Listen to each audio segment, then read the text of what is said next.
on, Andy. Hi, I'm Delegate Cia Price, and I represent the 95th District right here in Newport News. We are here today for the bill signing of the Voting Rights Act of Virginia. This is a historic and exciting occasion, so thank you for coming and for watching. In addition to those that we will hear from today, I also want to recognize the presence of Congressman Bobby Scott, Delegate Juwan Board, who is chair of the Labor and Commerce Committee and one of the chief co-patrons of the bill, Delegate Converse Fowler, also chief co-patron of the act, and Aaron Carter with Senator Mark Warner's office. Thank you all for coming. So first we will hear from Newport News Mayor McKinley Price.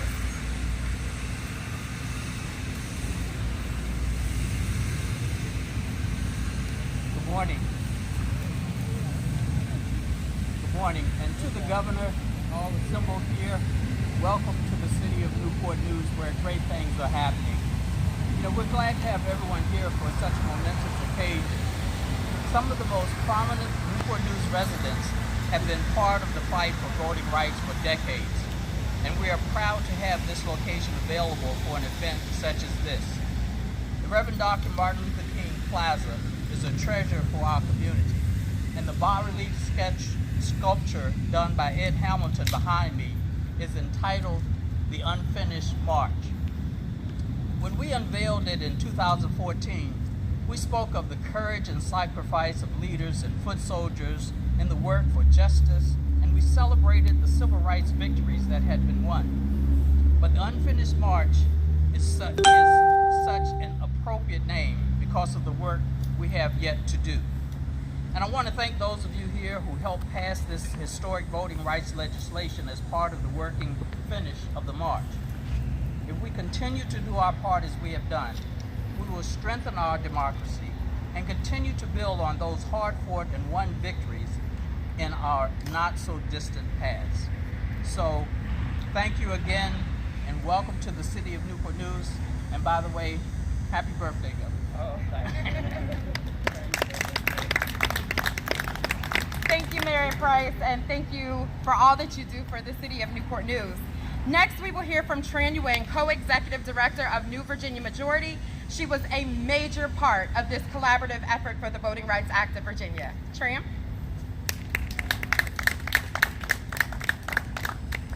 Thank you, Delegate Price, and thank you all so much for being here. For over a decade, we have been fighting. Sorry, I always have to move things down because I'm so short. For over a decade, we have been fighting to expand voting access in Virginia because we know that when we all actually are able to participate and to vote, we actually have a reflective and representative democracy. We've been fighting in the General Assembly since Governor Northam, when you were in the State Senate on P&E Committee, and so we've come a really, really long way. The Voting Rights Act of Virginia is probably one of the most consequential and impactful pieces of legislation that I have had the honor and privilege to work on. You have heard many of us tout over the last year and a half that Virginia is leading the way on access to voting. We've jumped, from 38th in the nation to 12th in the nation. We are making big strides. But we also know that our institutions of democracy are under attack. And as we've seen across America, and as I've done work, voter protection work, and most recently in Georgia during the runoffs, we know that we are very, very vulnerable to the same issues and the same voter suppression that is happening across this country. But with the Voting Rights Act of Virginia, we are putting a significant state protection in place so that when voters go out to vote starting this Friday, they can do so knowing that they will be able to cast a ballot free from discrimination and intimidation. And that is a really, really big deal. Finally, I'll just say that while we are leading the way in the country, we hope that the Voting Rights Act can be a blueprint for other states who are wishing to do the same to protect their voters. But our right to vote should not depend on our zip code or where we live. And so it's incumbent upon us to do everything we can to urge Congress to take action to pass both the Voting Rights Act amendment, the John Lewis Voting Rights Advancement Act, and the For the People Act. And I know things are moving in Congress, but we need to make sure that no matter where we are, who we are, where we live, that we all have access to this freedom of fair elections and this democracy that makes this country so great. So I really, really am honored to be a part of this effort, and thank you so much for Senator McClellan and Delegate Price for carrying the piece of legislation, and Governor Northam for making the trip down here to sign this monumental piece. Thank you. Thank you, Tram, and thank you to you and your team for connecting so many residents to the democratic process. It was also important for us to have national partners at the table to let us know what was happening around the country as it pertained to voting rights as well. We collaborated with the Lawyers Committee for Civil Rights Under Law, the NAACP Legal Defense Fund, and Advancement Project. Next, we will hear from Judith Brown-Dianis, who is the Executive Director of Advancement Project. Thank you, Delegate Price. Hello, Governor. I want to give a big thank you to Delegate Price and Senator McClellan for the work that they've done. Say hello to my friend Congressman Scott, but also want to thank New Virginia Majority for its leadership over the years on these issues. And I'm excited to be here for this historic event when Virginia is going to enact its own Voting Rights Act to protect voters from discrimination. Virginia has come a long way, and the leaders and organizers in this state are eradicating the vestiges of the past. From removing the statue of General Robert E. Lee, to passing progressive election reform, to taking steps to reform voting rights for people with felony convictions, to enacting the state's Voting Rights Act, Virginia is serving as a model for building an inclusive democracy. In the midst of a wave of voter suppression laws that are sweeping the country, Virginia took steps to protect voters from barriers that would make it harder for people of color and others to participate in our elections. More than 400 restrictive voter suppression laws were introduced in the state legislatures throughout the country this year, with 18 enacting 30 laws. The most notorious: Georgia, Florida, and Texas. Virginia has rejected this.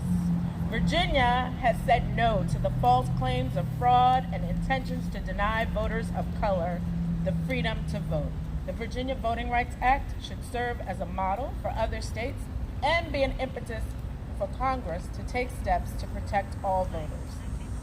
From someone who has brought voting rights lawsuits against the state in the past, I thank you for stepping up to ensure free, fair, and accessible elections. It is the freedom to vote that will improve conditions for all Virginians so our communities can thrive.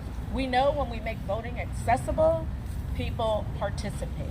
With the enactment of the Voting Rights Act, the election law changes, and next year, the constitutional amendment to end the ban on voting for people with felony convictions, not only will you be able to say that Virginia is for lovers, but also you will be able to say Virginia is for all voters. Thank you. Iconic. Thank you, Judith, for you and your team's hard work on this and in protecting our democracy. We will now hear from my partner in good trouble, Senator Jennifer McClellan, who represents the 9th Senatorial District in Richmond. She is the chief sponsor of the Senate Companion of the Voting Rights Act of Virginia. Senator? Thank you, Delegate Price, and good morning. Good morning. In his final words to us, John Lewis said, "Democracy is not a state. It is an action that requires each generation to do its part to build the beloved community that he and Dr. King worked so hard to build, and we have not yet achieved." And the history of our country, the history of our Commonwealth, and the history of the families of many of us here today show the struggle that making democracy available to all has taken. Virginia was the birthplace of American democracy over 400 years ago. Virginia was also the birthplace of our current form of government, a government by, of, and for the people. But that government, when created, was not for all of the people, because some of the people were seen as property. In my own family, after the Civil War, my great-grandfather, born on a plantation, had to find 3 white people to vouch for him and take a literacy test just to be able to register to vote. My grandfather and my father paid poll taxes. As a matter of fact, on the night before, insurrectionists tried to take by force what they lost at the ballot, I found a copy of the poll tax receipt for my father when he paid to register to vote in 1948. It is that legacy and the stories that so many of us carry in our family that makes this work personal. And that's why I was proud to join Delegate Price in good trouble to do our part and pick up the baton to not only protect the vote now, but through this act, the first in the South, protect the right to vote for generations to come. That work, though, is not done. Virginia in 1 year has gone from the 48th state for ease of voting to number 12. We will continue to work until we are number 1, but this is a moment we will celebrate, and then this afternoon we will get back to work. Thank you all very much.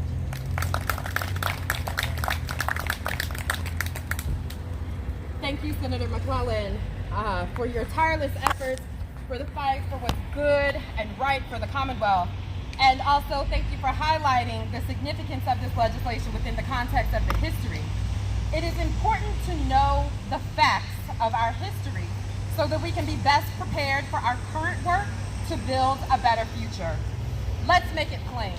This is a crucial time in our nation, and this is the fight of the current generation. The first major blow to the 1965 Voting Rights Act was in 2013, followed by a recent Supreme Court decision this year that took the rest down with it. We would hope that we would be beyond needing the Voting Rights Act, but like clockwork, systemic racism reared its ugly head and has allowed these heinous laws we are hearing about in national news. In other states, legislatures are punishing voters for showing up to exercise their right to vote. Because of historic participation in 2020, they are trying to make it harder to vote moving forward. Our sisters and brothers in states like Texas and Georgia have long lines, and now you can't even offer food and water while they're waiting in line. They also have partisan observers that are able to go in and intimidate voters while they're simply trying to vote. You're a liar! They're cutting back early voting and vote by mail, and that's just plain wrong. And we can't have that here in Virginia. It's really interesting that we would have a protester when we're trying to protect the right to vote, but we know that we're doing the right thing because our voting rights are the entry point into the democratic process and choosing who will be working on behalf of the people in the halls of government buildings. It's our ability to vote, to have our say, and to be heard. Voting rights allow for a representative government so that the people get to determine how we form a more perfect union, establish justice, ensure domestic tranquility, provide for the common defense, promote the general welfare, and secure the blessings of liberty. We cannot do that with active attacks on voting rights. And to be clear, voting rights have not been under attack in general. They've been specific and purposeful and intentional ways to suppress and undermine the voting power of Black and brown people. If the federal government will not act on our behalf, we knew we had to take action, and the Voting Rights Act of Virginia does that. Basically, we won't have discriminatory voter suppression practices like other states because of the leadership here in Virginia. To find out more about the bill, you can go to tinyurl/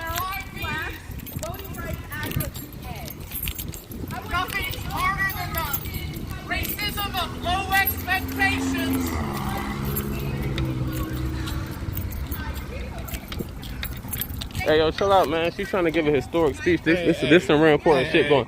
I've been to where other people, and you were literally there. I don't want to hear it. So don't tell me not to interrupt when you interrupt. This ain't for none of that, That's what you do. You interrupt. That is what you do. You interrupt. This is your playbook. This ain't your day, dog. I don't care. I don't care. It is. This ain't your day, dog. Property. You ain't doing nothing. This ain't your day, dog. This ain't your day, dog. How you doing? Like, this ain't your day, dog. Like, this not your day. Days. So let me say, this good trouble. The day belongs to everybody. Belongs to me. This John Lewis, he passed away. What's going on today was from a fight from since 1960. Exactly. This is being signed from his work. This is being signed from his work. This is being signed from his work. Despite I don't like her either. This is being signed from his work. This is being signed from his work. This is being signed from his work. This is being signed from his work. This is being signed from his work. This is being signed from his work. That's cool. Take that somewhere else. You being real disrespectful. You being real, but I'm not using it because it's not my platform. But I'm not using it. This is their day. You're a sucker, yo. This is all John Lewis's work. This is not your day. This is their day. Access for voters with disabilities, expanded types of voter ID that can be used, and so much more. We are changing the times here in Virginia. We are building on the work of Reverend Dr. Martin Luther King, Ida B. Wells, Ella Baker, Evelyn Butts, Fannie Lou Hamer, and so much more. It was the work of organizers, advocates, activists, voters, and legislators that got this done together.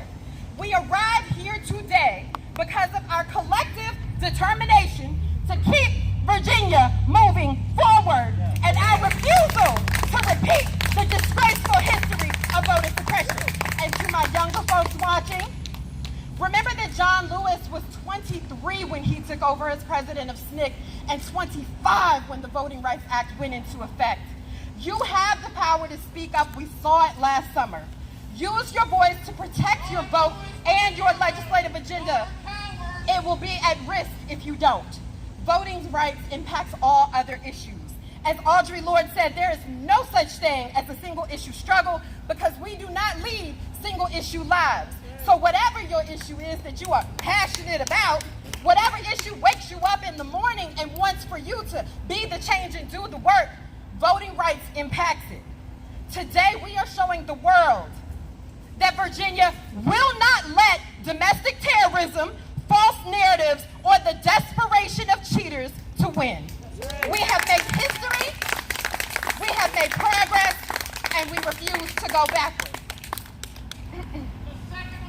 And now, it is my pleasure to introduce the 73rd Governor of the Commonwealth of Virginia, who has been a part of this collaborative effort to protect voting rights and expand access to the democratic process. Governor Northam has long been on the right side of this issue, and I want to welcome him at this time. Thank you.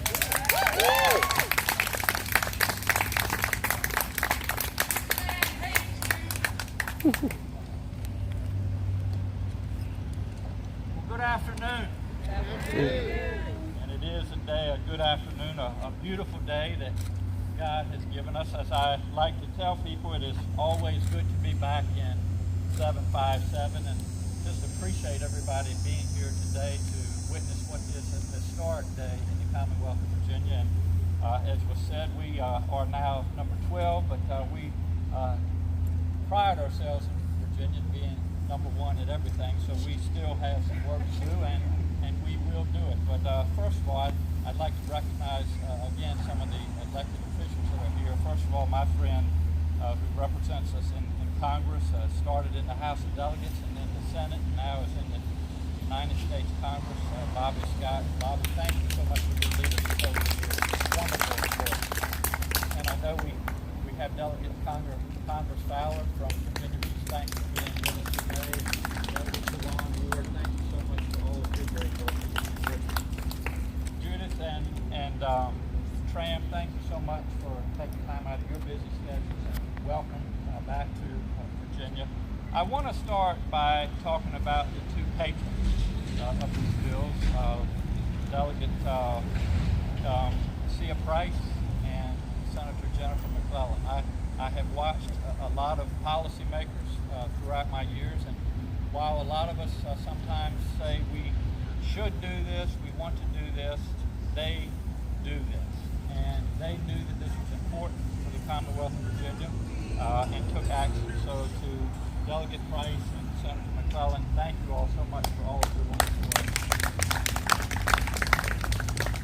this is personal to me, and I want to mention a couple reasons why this afternoon. And to anybody else in the audience that wore the cloth of this country, who served in our military, I say thank you on behalf of Virginia and on behalf of this country. But voting is the backbone of our democracy.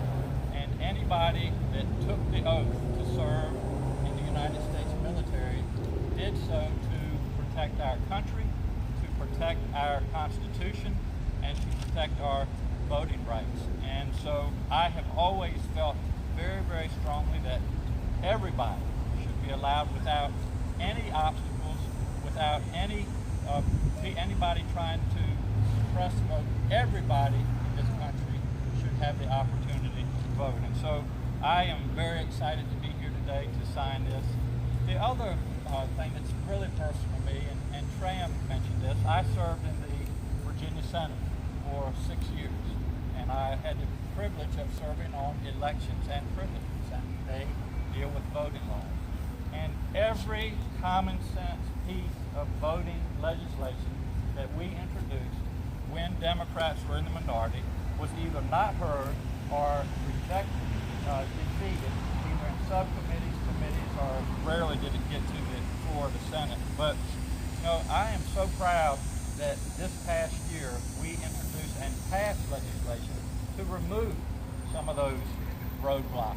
Like now we have 45 days of early absentee voting. I want to tell people out there, those that work, those that may have children, those that may have health issues, it's not always convenient to vote on election day. So if we're going to allow everybody to exercise their right, no excuse absentee voting is a no-brainer coming from a neurologist. So finally, we have 45 days to do this. And by the way, I appreciate you, Mayor, for bringing up that today is my birthday, but the 17th of September is even a more important date because that's when early voting starts in the Commonwealth of Virginia. So I hope that everybody will recognize that. Also, the legislation that provided drop-off boxes that allows us to vote on weekends when we're not working, some of us. All of these things are so important. So, as we like to say, as I said earlier, we want to be number one in everything.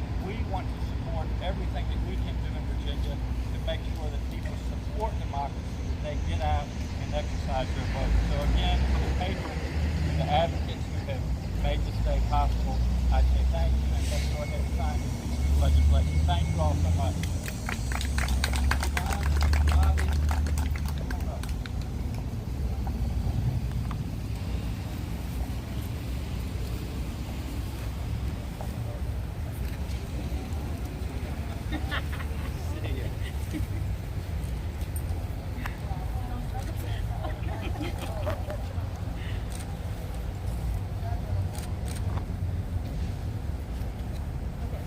So this first bill is Senate Bill 1395. The chief patron is Senator Jennifer McClellan.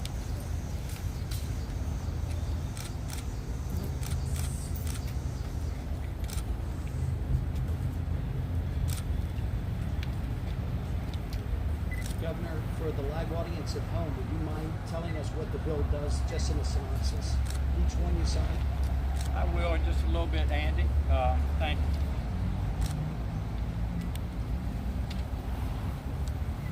Congratulations. Thank you, John Lewis.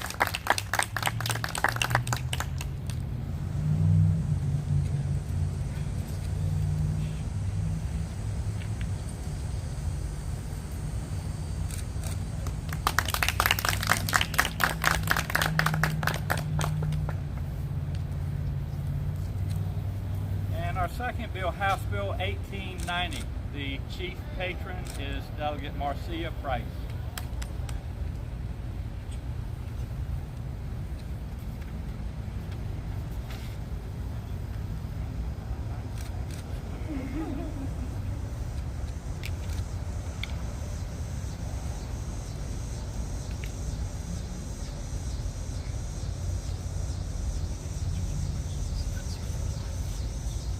Congratulations.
Thank you all. This now concludes the ceremony. We will be available for questions. Thank you.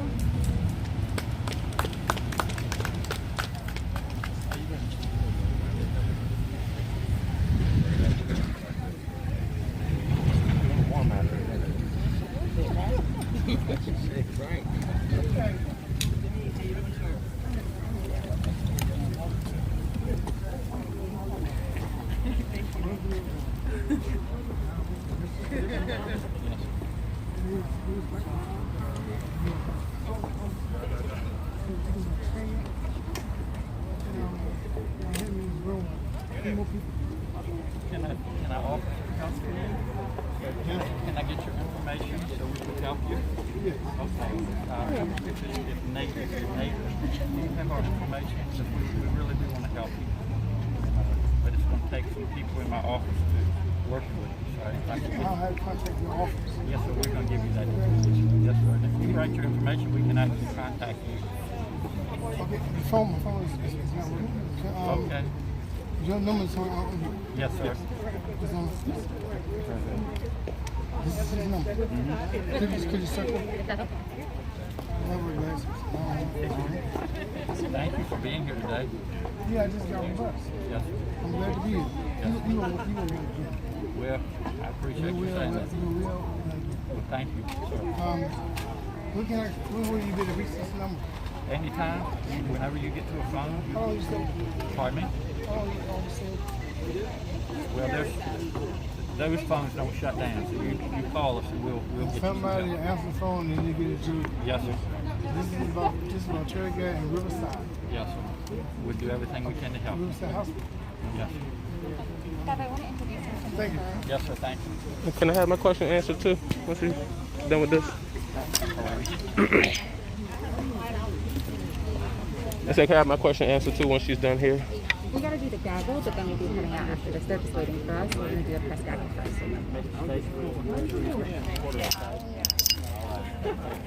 Governor, can we see how we can have a better conversation as far as, like I said, we were out there at the Lee Monument, but as far as like the activists who were charged and all the monuments coming down, even here locally, I'm still facing charges, and there's activists in Richmond as well that are still facing charges. How can we have the conversation as far as moving forward, and then collectively having a conversation about even things like this, where we've been protesting for this, we had to go to jail for this, we've been tear gas and pepper bombed for this.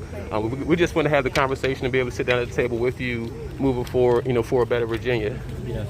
First question, are you Aubrey? Yes, sir. Yes, sir. My child's name is Aubrey, so we share something in common. But my son's name too. Really? He's the third. All right. So here's, I think, the way I would look at this. I think it's an important first step to take down these symbols, but we still have a lot of work to do, especially addressing a lot of the inequities that exist. And so I want to make sure, Nate, if you just, we've had some meetings, but yeah.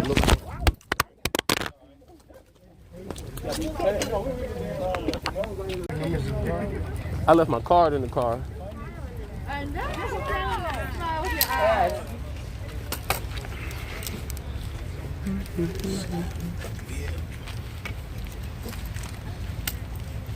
We good, guys? Okay. Thank you.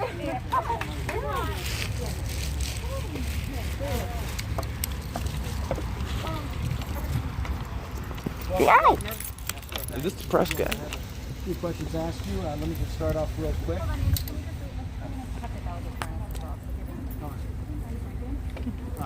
Where's the senator? Where's the senator? Oh, good. I'm going to move this up closer to you. And Governor, in a nutshell, what does 1890 and 1395 do? You're not going to ask the bill? I think it's a great question. Okay. Let's start. Delegate, what, 1890 and then 1395? It's the same bill. In front of the microphone. That's the reason why I asked the governor. We'll tag team on this, but it is our legislation. It is the same, the House bill and the Senate bill. But the first thing is, it takes discrimination out of the enterprise of voting. It also allows for the Attorney General to sue or an affected voter should there have been voter suppression. It establishes the Voter Education and Outreach Fund, which we've already put $400,000 in. And it also allows for cracking down on voter intimidation, false information. And you want to take that, please? Before I do this, it also require that voting information for state and local elections be provided in languages that meet certain thresholds. That's currently a requirement for federal law. And then any changes to local voting practices or procedures, whether it's precinct locations, hours, anything like that, must be publicized for at least 30 days in advance to allow people to comment if they need to get their friends upon the right to vote and voting access, or the provisions to be sent to the Attorney General for his review, and we can provide a certificate of More than $400,000 voter protection fund. Can you explain exactly where exactly that money goes? Sure, and there'll be some regulations issued around that. But in a nutshell, if there are any penalties that result from local voting officials who violate voter laws, or if there's a suit that shows their practices do infringe on voting rights, first it'll be used to train those poll workers to make sure that they're not doing that or taking elections.